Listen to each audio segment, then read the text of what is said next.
Caleb Williams, DeAndre Swift, and the Chicago Bears host Spencer Rattler, Chris Olave, and the New Orleans Saints at Soldier Field. Chicago is coming off of a massive game-winning field goal, time-expiring win against the Washington Commanders. They beat them 25-24 on Monday Night Football. This was their biggest win in a national spotlight in quite some time. This is a game that this team is so used to losing. All of us have seen them lose these types of games, but after the Raider win on the block kick and now this one, you really are starting to see them stack positivity forward on a season that kind of looked like it was trending in the wrong direction after the 0-2 start. Now, for the New Orleans Saints, this team has not played good football this season. They are 1-5 going into Soldier Field, looking to get something more out of the ground game. They have not run the football well at all this season. On average, 4 yards per carry, have not gotten Alvin Kamara going. Spencer Rattler has been fine this season,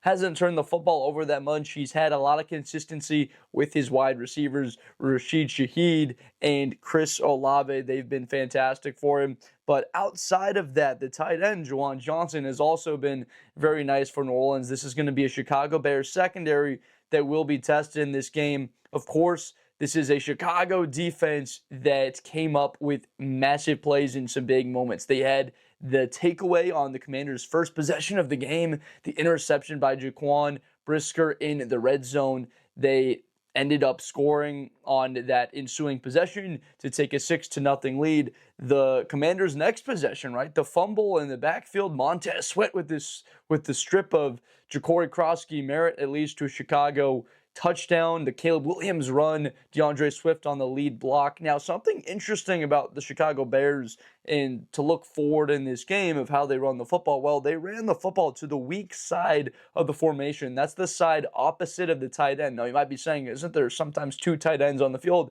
Yes, but Chicago used 11 personnel on 26 of their 27 run plays. Now, the weak side of the formation is to the other side of that tight end.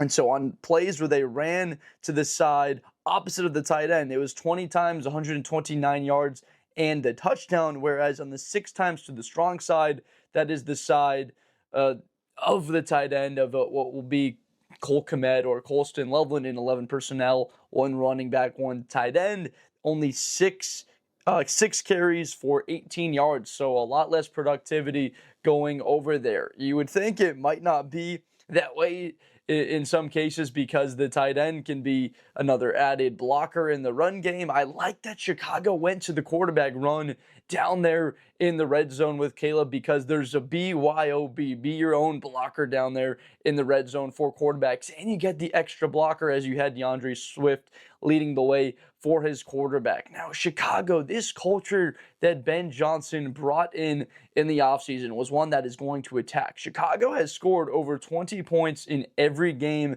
to start the season in all 5 games. That is something that Chicago Bear fans are not used to. You're just not used to seeing them scoring this many points. The offense has played at a much higher level.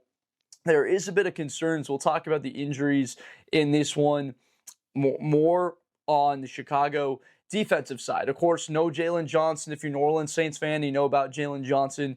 You won't have to face him. He could potentially return later on in this season, but his status you won't really know until probably early December if Chicago is in the playoff hunt.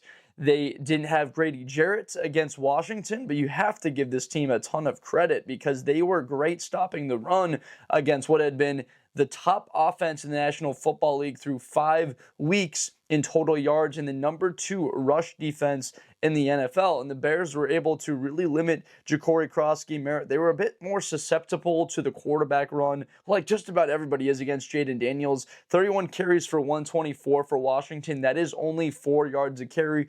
52 of those yards came from Daniels, so only 3.6 yards a carry from Krosky-Merritt. You got to give guys in the middle like Shamar Turner, the rookie second-round pick. He was good for Chicago. Gervon Dexter, he had a sack and a half in the game. Montez Sweat mentioned this trip of Krosky-Merritt on the fumble, did a great job. So New Orleans, if they want to have a shot against Chicago, that's right, a shot. This is now starting to look like a Bears team gaining some stride in the trenches, that they were blocking well. They had a a really nice ability to initially get that first pressure on Jayden Daniels throughout the game, but he was able to escape 4 or 5 times. Spencer Rattler does not have the athletic traits that Jayden Daniels has. Frankly, there's not a lot of people on the planet that do possess the ability to wiggle out and be able to pick up as many yards as they can. He burned them a couple of times and really had them on their heels at the end before that 3rd and 1, looking to try and ice the game. And the exchange with Krosky Merritt ends up fumbling, and Deshaun Wright jumps on the football. So New Orleans, I really want to see them attack the short areas on the Rashid Shaheed on a 6-yard completion. Get the ball out to Chris Olave, to Johnson, make Chicago have to defend the quick passes, use that as an extension of the run game, because I truly don't think that they're going to be able to run the football between the tackles on the Bears. If they get Grady Jarrett back, it does look like it's trending in that direction for them. They also look to be getting a massive addition to this defense. They haven't had this guy all season so far in 2025. Austin Booker. He looked like maybe the best defensive player in the NFL in the preseason. Got to put some quotes and some hyphens around that. In the preseason, he was tearing it up. Bears fans very excited until he went down with the injury on IR, but he is looking to make a return to the Bears lineup in his first start, the debut for him in 2025 against the New Orleans Saints. That is a massive deal because this looks to be a team that you really believe could start to piece it together against New Orleans here, starting with a team that is beatable, that the New Orleans Saints are gettable, if you're able to use a word like that. Spencer Rattler hasn't been under a ton of pressure throughout the season, been only sacked 11 times overall, so they protected him well enough. I don't see Chicago really coming up with more than 2 or 3 sacks in this game, but they were getting more pressure on Jayden Daniels. That offensive line, the right tackle Josh Connolly for Washington, left tackle for Laramie Tunsil, they were really starting to have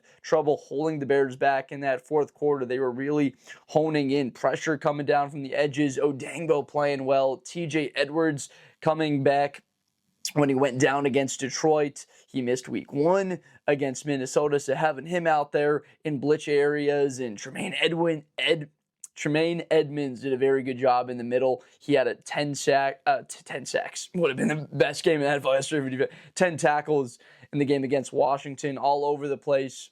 And he's the type of player, if he plays up to that salary, making 3rd most money in the NFL or 4th most for an off-ball linebacker. And if he plays like it, this is a Bears defense that can make that next step, because going into the Washington game, this was like a historically bad rush defense. But after the way they played, and then the way on the flip side of that, they ran the football. DeAndre Swift, he was the MVP of this one, besides Jake Moody, 4 or 5 from the field goals in the game winner. Swift, 14 carries for 108, close to 8 yards a carry, but not just that. He had the 55-yard reception touchdown. Bears down by 8, and bam, they get that explosive play. A little bit of the flashback to that Commanders game last year where he had that nice run down the left sideline. He ran down the exact same sideline, putting the Bears within striking distance down 2. They don't get the 2-point conversion, but got right back in the game when it was really trending in the wrong direction. Ben Johnson said as much after the game, how much that play sparked the team, that the belief came back after they were really shooting themselves in the foot throughout the entire day. Now, New Orleans as a defense, where I'm still looking is for this front 7 to have to get pressure on Caleb Williams. They cannot allow him to have times. There's frankly just too many weapons that the Bears have, with the emergence now of Luther Burden. He had a really nice catch on a crossing route in that second half. He's starting to turn into a guy that's getting more opportunities. Colston Loveland, I believe, only 2 catches on the day, but he had a huge catch on 3rd and 5, coming away with that to give the Bears the first down and really control at the end of that game. And Rome Odunze, that touchdown called back, I thought that might have been Rome Odunze's best touchdown catch of his NFL career to date, or best catch overall in his NFL career, called back because of the illegal formation. A couple of questionable calls from the officials in this one that just goes to show you all of that calls, all of the sloppiness going against him, and they still pull out a win against a team that was in the NFC Championship game a year ago. And you see a little bit of the instability around the NFL. It's a common theme right now that just about nobody is safe from getting beaten by other teams. That's what you have to look at. If New Orleans being close to a touchdown underdog in this one in Chicago at Soldier Field, crowd is going to be absolutely nuts. The way that you take a crowd out of it is getting the run game going. It is the easy completions. It is the long drives. I truly want to say that you have to keep the football away from Caleb Williams and the Chicago Bears offensively. They have just proven that in the big spots, they can hurt you when it matters. Caleb, 2 game-winning drives already on the season. He was putting the team in position against Minnesota. They just need a little bit more time. In week 1, you go back to last year. Washington, he had the game-winning drive against Minnesota, put that game into overtime. They didn't pull it out against the Green Bay Packers last game of the season, put them in the game-winning position to kick that field goal. So when it has come down to it, ball in Caleb's hands, he's actually delivered more times than he hasn't in those big moments, which, not to bring up a guy in Justin Fields, that was a trait he just did not possess. And I was as high as anybody on Justin Fields coming out of college. He just didn't have that ability in the big moments to come through, whereas Caleb Williams has that clutch gene. If I'm the New Orleans Saints, I want to keep the ball out of his hands. Give the ball to Alvin Kamara 17 times in this one. Spencer Rattler, how do you attack the Chicago secondary when Rashawn Wright has played well? He had the pick 6 in front of Justin Jefferson and J.J. McCarthy week 1. He had the fumble recovery that was massive. The Bears get the ball back on the Jaden exchange to set up the game-winning field goal. But he can get got, if you will. He likes to play a lot of off coverage. He's not the same type of press man, physical corner that Tyreek Stevenson and Jalen Johnson are. So if I'm going to attack somebody, it would actually be opposite of Tyreek Stevenson.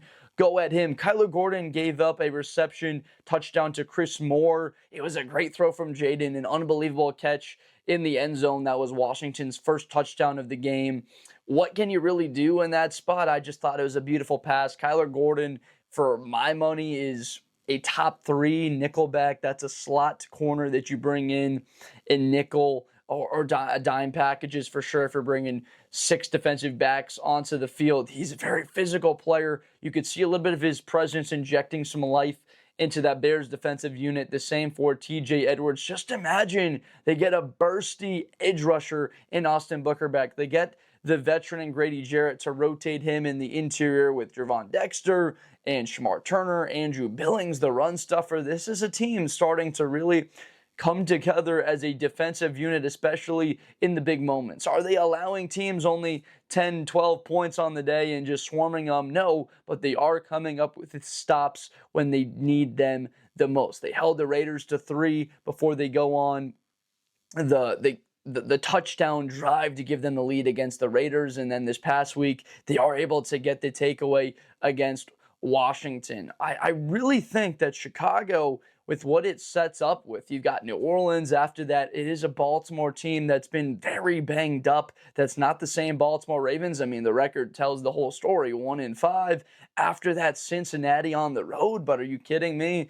They've lost 3 straight games to NFC North opponents, and then it's the New York Giants. So you start to look at that schedule, 6-3 as a record going into that Minnesota game in November is not at all unattainable. This is a team with a lot of confidence that they can win the close games. They believe if they just clean things up, that they really could actually be a playoff contender, even a contender within the NFC North, because of how deep this division is and how it's going to be a little bit like the Southeast Conference where there's cannibalization and the teams start to beat each other. Now, I want to talk a little bit about Caleb in this one and what you're looking for, because we talked about his clutch gene.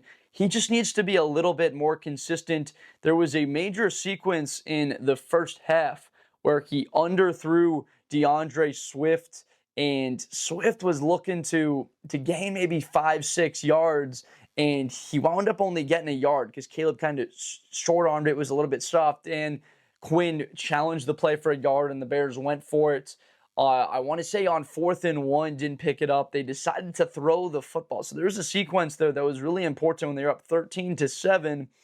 Could have been a 2nd and 5-4. Swift was showing he could get yards after the catch, make a guy miss. It easily looks like a 2nd and short to pick that up.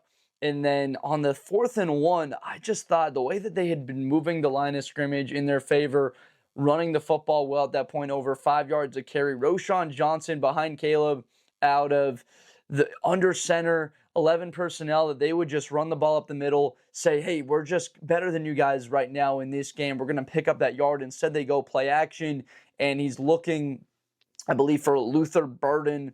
No, it was Rome Odunze, and then Frankie Louvu for Washington just makes a heck of a play, jumps in front of it.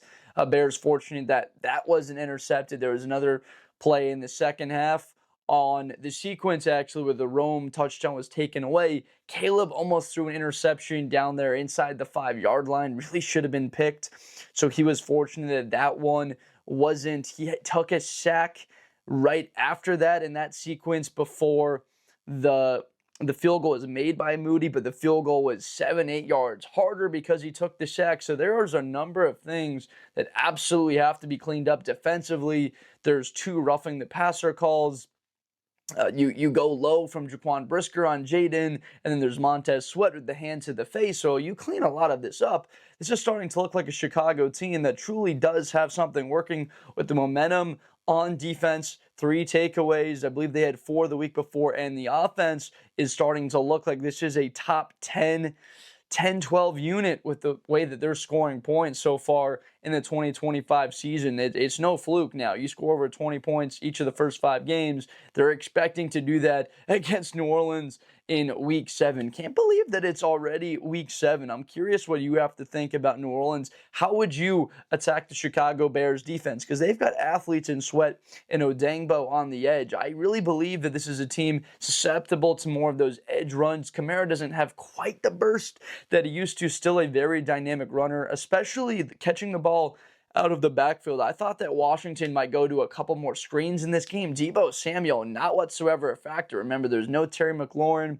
There was no Noah Brown, who had the Hail Mary reception against Chicago in the Tyreek Stevenson play last year. You could tell that Washington was almost losing just a little bit of the explosiveness from their wideouts, creating separation. Still, Jaden had a good day, but give all the credit. I'm not taking anything away from Chicago. A road win in that environment against a team that was in the champ game in the NFC a season ago. That's the type of win that can really be a catalyst for a team throughout the rest of the season, the same way that it was a knock-in, something that just devoured you and your belief and your confidence the whole season, thinking we could have been 5-2 if you had that win earlier. Instead, it goes the other direction, and they wind up losing 10 straight games in a row. But Caleb Williams, you got to start hitting the easy ones more consistently. Too often, he's still missing them. There was the miscommunication a little bit with Olamide Zaccheaus there in the first half. Zaccheaus was stopping in zone. He threw it ahead of him. Zaccheaus, I mean, he didn't help Caleb out in the fourth quarter on that possession where they're down 2. Ball's inside the 9. There's the penalty on Chicago it was actually offsides on the Bears on the Komet. Nice catch and run. Now it's 1st and 14.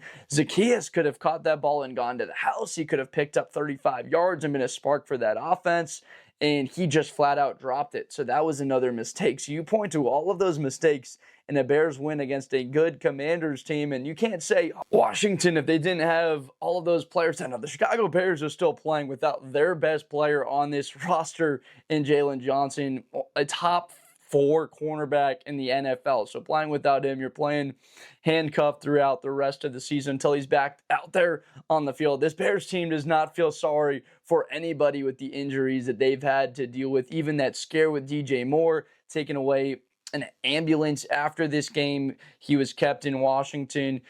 He was kept there as just a precaution in the area just to check on him, make sure everything is okay. That was a little bit scary after this one ended. So as far as the prediction goes in this game, I'm going to go with the Bears. I think convincingly 29-20, they pull it out against New Orleans. There's not really anything that scares you going up against New Orleans except for the fact of penalties, sloppiness from Chicago. If they have a lot of penalties, if Caleb can have inconsistencies, if they're not great on 3rd, 4th down once again, if they stall out in the red zone. I mean, I think they crossed Washington's 50 7 times in this game, and they wound up with only the 25 points on the day, and that is including the 3 takeaways that they had, and they had 13 points off of those takeaways. So they absolutely have to shore up and clean up all of that. But Bears 29-20. Let me know down below in the comments whether you agree or disagree with that prediction. You think New Orleans can pull the road upset, or whether you think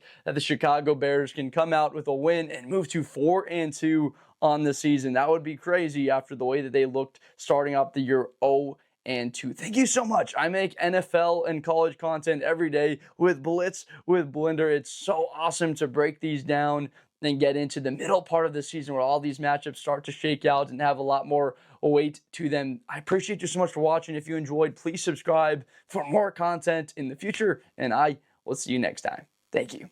Best player in college football. That Georgia and Ohio State game, New Year's Eve, is going to be a classic. Josh Blender. Hi, everybody. I'm Josh Blender. To the 40, 35, 30, Espinosa to the 20.